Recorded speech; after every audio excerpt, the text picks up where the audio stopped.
Travelling is a wonderful thing. మీరు ఏం చేస్తున్నారని ఎవరైనా అడిగితే ఆమె ట్రావెలర్ అని చెప్పాలని ఉంటుంది. అన్ని దేశాలు తిరగాలంది. బట్ సంవత్సరానికి సాగర్లో ఇరుక్కున్నాం కాబట్టి కుదరదు. అయినా పర్లేదు, వీలైనంత తిరిగేద్దాం.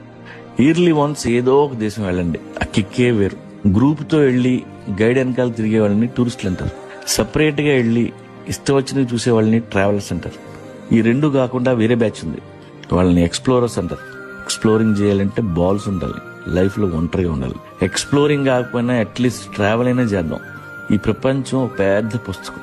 నువ్వు మీ ఊళ్ళోనే పుట్టి అక్కడే చేస్తే నీకు ఒక పేజీ మాత్రమే తెలిసిన అర్థం. వీలైనన్ని పేజీలు తిరిగేయండి.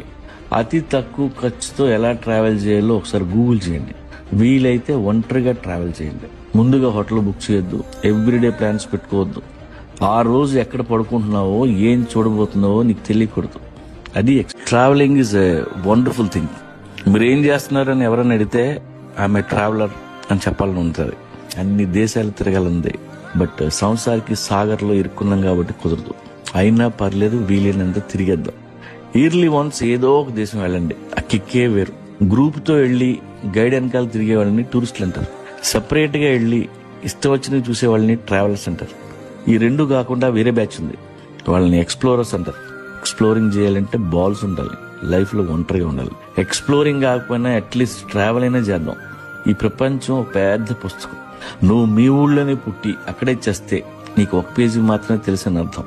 వీలైనన్ని పేజీలు తిరిగేయండి. అతి తక్కువ ఖర్చుతో ఎలా ట్రావెల్ చేయాలో ఒకసారి గూగుల్ చేయండి. వీలైతే ఒంటరిగా ట్రావెల్ చేయండి. ముందుగా హోటల్ బుక్ చేయొద్దు, ఎవ్రీడే ప్లాన్స్ పెట్టుకోవద్దు. ఆ రోజు ఎక్కడ పడుకుంటున్నావో, ఏం చూడబోతున్నావో నీకు తెలియకూడదు. అది